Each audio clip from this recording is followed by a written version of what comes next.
comeback record, which turned out to be Double Fantasy. Jack Douglas was doing it. And Jack wanted, I guess, a little more ballsy sound for John's record. So they gave us a call, asked if we could do it. And we went to the studio, brought my guitar in and kind of getting set up. All of a sudden the door opened and there's John Lennon. He says, "Oh, it's you." I think he thought I was going to be, Ricky Nelson, Ozzie and Harriet's kid. But I'm not. It was just an honor to be able to do it. I treated it was like he was a musician, I was a musician.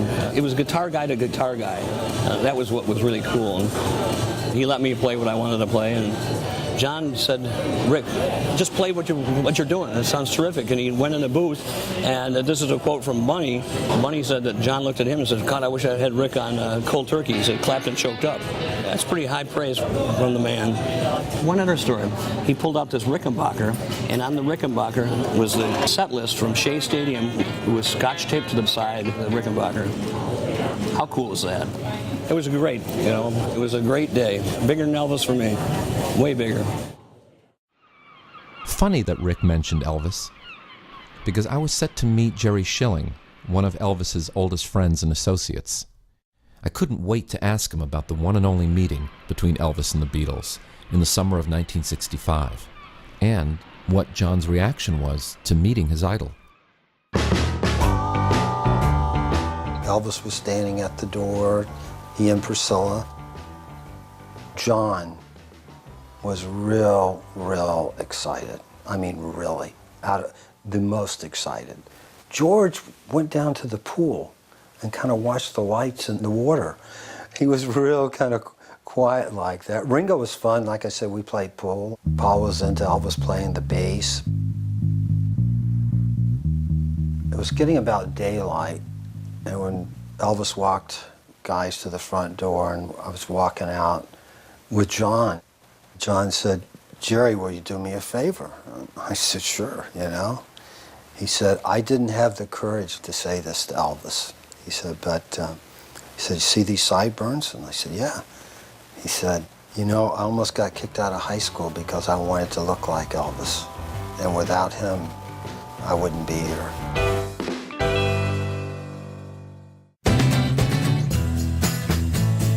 I was recording with Ringo. Ringo's in the booth, and I'm out there with Paul McCartney at his house with him picking up his Hofner, and we're singing this thing together. We do this move like, we do this thing, and Paul kind of shakes his head, and Ringo presses the button. He goes, "Oh, there he goes again with a head shake." And I kind of look at Paul like, "What's that?" And Paul gives me this look like, "Here he goes." And I went, "What?" And Ringo goes, "You took all the credit for the whoo, but it really was me." And Ringo marches out into the studio going, "Well, I was a drummer. What more could I do to get attention but shake my head like this?" And one thing, he picks up on it. Next thing I do is, yeah, woo. And they stole my head shake. And Paul goes like this, and they ended up hugging each other. It was like such a beautiful moment. I couldn't believe that I was like there in between it.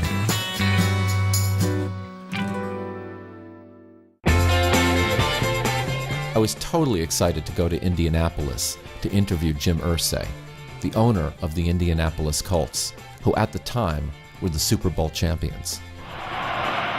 While waiting to interview Jim, the Colts allowed me to check out one of their practices, complete with piped-in crowd noise.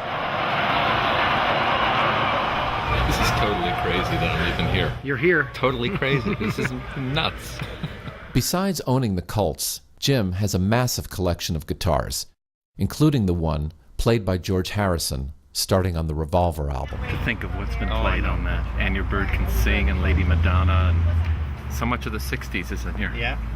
I was really surprised that this became available. I really was, because I haven't really seen anything this significant in the Beatles circle. There's just certain pieces that'll never be available. Lennon's Rickenbacker, Paul's bass, obviously. It just wasn't a guitar that was used in a photo shoot. I mean, it was George's guitar. Well, you can tell it hasn't been played. It's out of tune.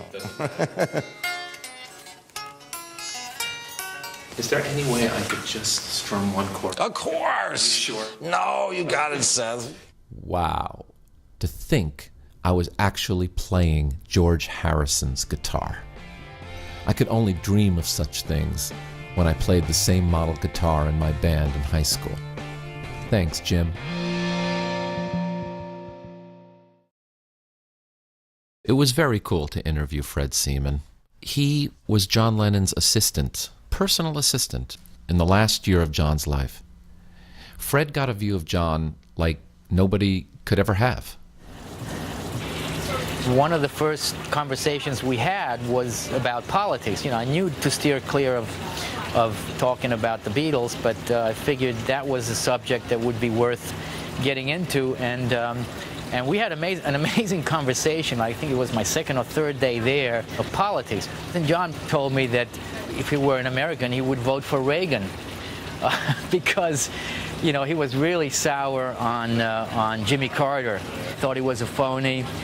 He'd met Reagan back, I think, in the 70s at some sporting event or something, and he really enjoyed meeting Reagan on a personal level. They got along well. You know, they were both like trading one-liners.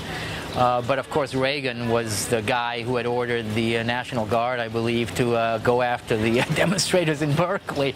So I think that kind of, John maybe forgot about that, or it didn't matter anymore. But he did basically express support for Reagan, which shocked me, because I was a fan of John's for his political activism, because I was living in Germany in the late 60s. I was involved in the student movement. I was demonstrating against the war, and John was one of our heroes, because he was one of the few who would actually take a very courageous and principled stand against the war, would speak his mind in public, and he took tremendous risks in doing so. So I always looked up to him. I also saw John embark in some really brutal arguments with my uncle, who's an old-time communist, Norman Seaman. And he enjoyed really provoking my uncle, to where my uncle would get like red in the face and would be like getting really worked up when John, like, you know, espoused these conservative positions. And I think part of it was John just enjoyed like taking the piss out of people, and it occurred to me that maybe he was being provocative because he enjoyed provoking a reaction. But regardless, you know, it was pretty obvious to me that he had moved away from his earlier radicalism, which is quite normal for a lot of people his age. You know, as people settle down and sort of become middle-aged, they become more conservative. That would surprise a lot of people, I don't think, today. Well, he was a very different person back in 1979 and 80 than he'd been when he wrote Imagine. But by 1979, he looked back on that guy and was embarrassed at the guy's naivete. John Lennon? Ronald Reagan? I had to find someone who was there when they met. We were doing a Monday Night Football game in Los Angeles, and I had invited Ronald Reagan to come to the Monday night game, as we did in those days. We invited a lot of people to come and be guests, and we had some great people. I had run into John Lennon that afternoon at the Beverly Wilshire Hotel. It suggested that if he wanted to come to the game, he certainly could come to the game, and arrange for him to pick up a couple passes. Well, I'd forgotten all about it. I knew that the governor was going to be there, but we were getting ready to go into halftime, and Howard was going to interview the governor, as he always did. He interviewed the celebrities, and I happened to look over my shoulder during timeout, and there was Governor Reagan standing in the upper chair. We had his arm around John Lennon. He was explaining American football to John Lennon, and they were having a great time. And I punched Cosell, and he turned around and he said, Gifford, don't worry. I'll take the Beatle, you take the governor. In my mind's eye, I can still see them. It was one of the classic moments on Monday Night Football. We had a lot of them. We're in the business at Lowell Observatory of discovering asteroids. These are small rocky bodies that orbit mostly between Mars and Jupiter in the solar system, and they're called asteroids. As part of this work, Ringo Starr got a name for an asteroid as well. We were just fans of the music and wanted to express our appreciation that way. So all of this was duly published, and then a few weeks later I got an anonymous envelope in the mail that was from England. And once I opened it up, I realized this wasn't the ordinary letter, and in fact it was a letter from Ringo. And he says, Dear Brian, this is just a short note to thank you for naming that lump of rock Ringo. It gives me great pleasure to think that there's something in the heavens that will be rolling on after I've gone. Next time, could you make it a planet or a sun or a moon or a galaxy, or if you're not too busy, maybe even a black hole? Kind regards, Ringo.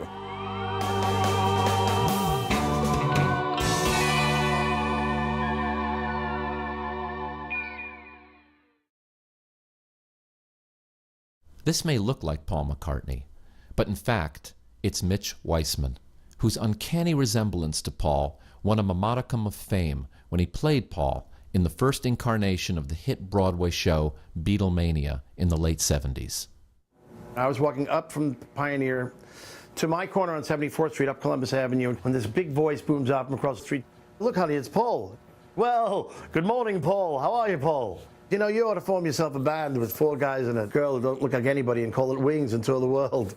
We sat down on the stoop and he asked me, he said, you know, are you still doing the show? And I said, yeah, I'm still doing it. I said, I'm trying to get out. I said, are you still surviving it? I said, yeah. I said, I'm trying to get out. He says, well, I could really feel for you there. I went, what do you mean? He says, well, you know, just getting out of the Beatles got to be really tough. He stopped being a Beatle. I said, well, what do you mean? The scale's a little bit different. He says, no, whatever. It doesn't matter what scale you're on. Once you're a Beatle, it's just as tough to get out. Wings over New Orleans story, 1975. I was just a schoolgirl in Catholic school, found out that Wings and Paul McCartney were going to be at the recording studio not too far from my school. So my friends and I, we would sneak out of high school, we would get our moms to pick us up around the corner, and they would literally rush us to the recording studio. As Paul and Linda would drive up to the studio, we would spot their white convertible car. It was one of those float boats. And we would run up with our cameras and we would go along the side and we'd go, hi, Paul, smile.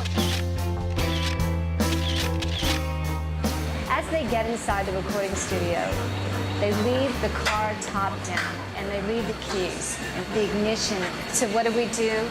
Being the girls that we are, we jump in the car, take it for a spin, and there's a shot of us actually behind the wheel of the car. And all I can say is, Paul, baby, we did drive your car.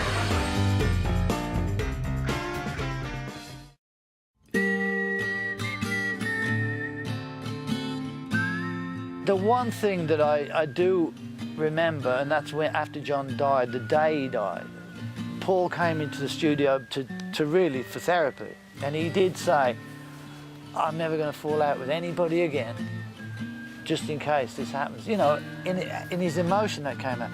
Funny enough, we're at Air Studios, we look down, there's a furniture van goes by which says Lennon's on it, can you believe? I knew John really well, so we were both totally gutted and in shock. But we came together kind of as a therapy thing to kind of be together, you know, and deal with being in the studio and not have to be at home and just kind of, wow, you know. Do you have a special story about Strawberry Fields? It's my favorite song.